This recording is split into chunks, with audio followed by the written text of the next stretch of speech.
मंत्री द्वारा घोषित किया गया था, उसमें क्या प्रोग्रेस हुई है, सड़कों की बहाली है, लोगों को जो प्राइवेट प्रॉपर्टी है, पब्लिक प्रॉपर्टी है, उसके नुकसान के बारे में विस्तृत रूप से चर्चा की गई है। क्योंकि आप जानते हैं कि हमारे माननीय प्रधानमंत्री श्री नरेंद्र मोदी जी हिमाचल प्रदेश आए थे और उन्होंने 1500 करोड़ रुपए हिमाचल प्रदेश को देने की घोषणा की थी, कि जो पैसा वो अभी तक नहीं आया और हिमाचल प्रदेश सरकार अभी भी इंतज़ार कर रही है। मगर वो पैसा कब आएगा उसको ना देखते हुए सरकार ने फैसला किया है कि जो हमारे रिलीफ पैकेज है, स्पेशल रिलीफ पैकेज है, जो पहले केवल मंडी ज़िला तक ही सीमित था, उसको आज पूरे प्रदेश में लागू करने का कैबिनेट ने फैसला लिया है। जैसा आप जानते हैं कि जो स्पेशल रिलीफ पैकेज है उसमें पहले अगर मकान नुकसान हो जाता था, डैमेज होता था, फुली डैमेज होता था, तो 1.5 लाख रुपया दिया जाता था। मगर हमारी नए रिलीफ पैकेज में जो कम्प्लीटली डैमेज मकान है उसको 7 लाख रुपए देने का फैसला सरकार ने किया है। और उसमें देखने में ये भी आया था, क्योंकि हम पहली किस्त जो है वो 1.5 लाख रुपया देते थे, मगर आज कैबिनेट ने फैसला किया है कि पहली किस्त के रूप में जो जिनके मकान डैमेज हुए हैं उनको 4 लाख रुपए की राशि पहली किस्त के रूप में दी जाएगी,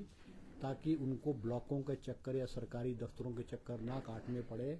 और उनके जो मकान है वो तेज़ी से जो है वो उसको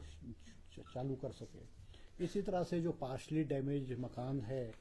उनको भी जो है राहत के रूप में जो है वो वन टाइम किस्त जो है वो 1.5 लाख रुपए जो है वो दे दी जाएगी।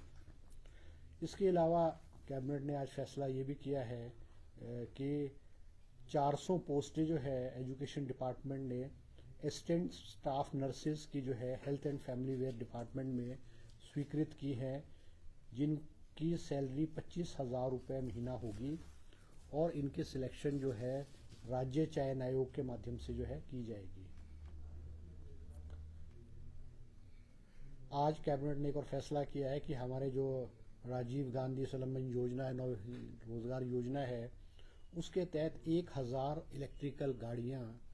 जो है 40% सब्सिडी पे जो है हिमाचल प्रदेश के जो बेरोजगार नौजवान है उनको दी जाएगी। इसके अलावा हमारे जो है सोलर पावर के प्रोजेक्ट्स को और आगे बढ़ाने के लिए आज सरकार ने एक स्कीम चालू की है, जिसमें 100 किलोवाट से 2 मेगावाट ट्राइबल एरियाज़ में, और उनकी जो सब्सिडी है वो जो उनका इंटरेस्ट है, जो प्रोजेक्ट लगेगा उसके इंटरेस्ट है, वो लगाने वाले व्यक्ति को सिर्फ 3% लगेगा और नॉन ट्राइबल एरियाज़ में जो है वो 4% लगेगा और जो बाकी का जो इंटरेस्ट होगा वो सरकार जो है वो पे करेगी। इसमें कुछ अमेंडमेंट की गई है कि पहले जो है अब ये किया गया है 100 किलोवाट से लेकर के 2 मेगावाट तक जो है हमारे ट्राइबल एरियाज़ या नॉन ट्राइबल एरियाज़ में हमारे जो भी लोग हैं, नौजवान, विशेष करके नौजवान जो बेरोजगार है, वो इसको लगा सकते हैं। इसके अलावा सब तहसील जो सुलह है इसको अपग्रेड करके जो है तहसील बनाने की जो है आज कैबिनेट ने जो है घोषणा की है। इसके अलावा हमारे जो एसपीओस हैं, स्पेशल पुलिस ऑफिसर्स, विशेष करके जो हमारे चंबा जिले में लगे हुए हैं, जो कि मुख्यमंत्री द्वारा जो है बजट में घोषणा की गई थी कि इनकी जो है सैलरी बढ़ाई जाए, उनकी से जो कि लगभग 510 के करीब जो है लगे हुए हैं, इनकी सैलरी जो है 300 रुपये महीना जो है वो बढ़ाने की जो है कैबिनेट ने आज स्वीकृति प्रदान की है। हमारे जो वाइल्ड फ्लावर हॉल की प्रॉपर्टी है, जो आप जानते हैं कि अब्राइज के पास थी और बहुत सस्ते दाम पे दी गई थी और बहुत लंबे अरसे से कोर्ट में लिटिगेशन चला हुआ था। हमारे सरकार और मुख्यमंत्री के हस्तक्षेप के बाद जो है वाइल्ड फ्लावर की जो प्रॉपर्टी है वो हाई कोर्ट ने हमारी हिमाचल सरकार के फेवर में डिसीजन दिया है और सरकार ने उस प्रॉपर्टी को टेक ओवर भी किया है, मगर इस होटल को फिलहाल चलाने के लिए इसको अब्राइज ग्रुप को ही दिया गया है। इस प्रॉपर्टी से लगभग अभी पीछे हमको 400 करोड़ रुपए जो पिछला ईयर था 425 करोड़ रुपीज़ हिमाचल गवर्नमेंट को मिले हैं, जो कि पिछले 25-30 साल से एक नया पैसा भी हिमाचल प्रदेश को नहीं मिलता है। इस प्रॉपर्टी से, इस होटल से, क्योंकि ये 7 स्टार होटल है और ये इंटरनेशनल लेवल की प्रॉपर्टी है और सरकार ये चाहती है कि इस प्रॉपर्टी को कोई इंटरनेशनल लेवल की कंपनी या कोई बहुत बड़े जो होटल और चेन्स होटल वाले हैं वो ले। उसको देखते हुए इसका सरकार ने फैसला किया है कि ग्लोबल टेंडर किया जाएगा और कुछ शर्तें रखी हैं कि इन कंपनीज का जो टर्नओवर है वो इतना होना चाहिए और जो भी है टर्म्स एंड कंडीशन वो किया है और ग्लोबल टेंडर का फैसला किया गया है। और ये जो ग्लोबल टेंडर जो करेगा वो हमारे जो गवर्नमेंट ऑफ इंडिया की कंपनी है MSTC, वो इस टेंडर को जो है करेगी। इसके अलावा हमारे जो स्पोर्ट्स में है, जैसे हमारे स्पोर्ट्स जो पर्सनैलिटीज़ है, स्पोर्ट्समैन है, उनको 3% स्पोर्ट्स कोटे के रूप में सरकारी नौकरी में जो है वो नौकरियां प्रदान की जाती हैं। और इसमें हमारे 41 स्पोर्ट्स जो हैं 41 स्पोर्ट्स इंक्लूड की गई थी, क्योंकि गवर्नमेंट ऑफ इंडिया समय समय पर जो है स्पोर्ट्स को इसको ऐड भी करती है और डिलीट भी करती है। क्योंकि गवर्नमेंट ऑफ इंडिया ने इसमें 18 और स्पोर्ट्स को जो ऐड किया था, उसके मुताबिक आज हिमाचल सरकार ने भी वो जो 18 पोस्ट है, 18 स्पोर्ट्स हैं, उनको भी जो स्पोर्ट्स की सूची है, गेम्स की सूची है, उसमें ऐड करने का फैसला किया है। और मुख्यमंत्री जी ने भी कहा है, क्योंकि जो हमारे जो स्पोर्ट्स कोटे के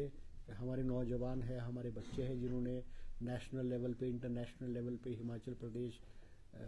को रिप्रेजेंट किया है और गोल्ड मेडल्स और सिल्वर मेडल, ब्रॉन्ज मेडल हासिल किया है, उनको नौकरी देने के लिए मुख्यमंत्री जी ने आज अलग चीफ सेक्रेटरी को, अलग डिपार्टमेंट्स को कहा है कि स्पोर्ट्स कोटे की जो पेंडेंसी है नौकरी की, वो सारे के सारे प्रपोजल प्रोसेस करके कैबिनेट में लाए जाएं, ताकि हमारे जो नौजवान है, बेरोजगार नौजवान है, उनको जो है नौकरियां जो है मिल सके। इसी तरह से ज़िला हमीरपुर की तहसील नदौन में सेरा तथा भूपल में नए कानगो सर्कल खोलने का भी जो है कैबिनेट ने फैसला किया गया है। इसके अलावा हमारे जो तहसील गलोड़ में जो है हमारे सर्कल्स हैं, कानगो सर्कल्स हैं, गलोड़ 1 और गलोड़ 2, इनको रीऑर्गेनाइज करके वहाँ पर एक तीसरा किया गया है और जो लीज का अमाउंट है वो भी एक बहुत नॉमिनल लेवल पे जो है रखा गया है। इसके अलावा गवर्नमेंट ने जो है एक और बड़ा अहम फैसला किया है, क्योंकि हिमाचल प्रदेश में टूरिज्म के बहुत बड़े पोटेंशियल हैं और हम ये देखते हैं कि हमारे जो टूरिज्म के प्रोजेक्ट्स हैं उनमें अननेसेसरी डिले होता था। मुख्यमंत्री जी ने फैसला किया है कि हिमाचल प्रदेश में टूरिज्म इन्वेस्टमेंट प्रमोशन काउंसिल जो है वो under the department of tourism and civil aviation को खोला जाएगा, जिसके अध्यक्ष मुख्यमंत्री जी होंगे। Tourism investment promotion council under the department of tourism and civil aviation, क्योंकि जो हमारे टूरिज्म के प्रोजेक्ट्स हैं वो डिले, अननेसेसरी डिले होते हैं, मतलब ड्यू टू वेरियस बोटलनेक्स या ड्यू टू वेरियस फॉर्मेलिटीज। उसमें मुख्यमंत्री जी इसकी अध्यक्षता करेंगे और 50 करोड़ रुपए से ज़्यादा के जो भी प्रोजेक्ट होंगे वो इस काउंसिल में अप्रूव होंगे और रूल्स भी इसमें फ्रेम किए गए हैं, क्योंकि जो भी डिपार्टमेंट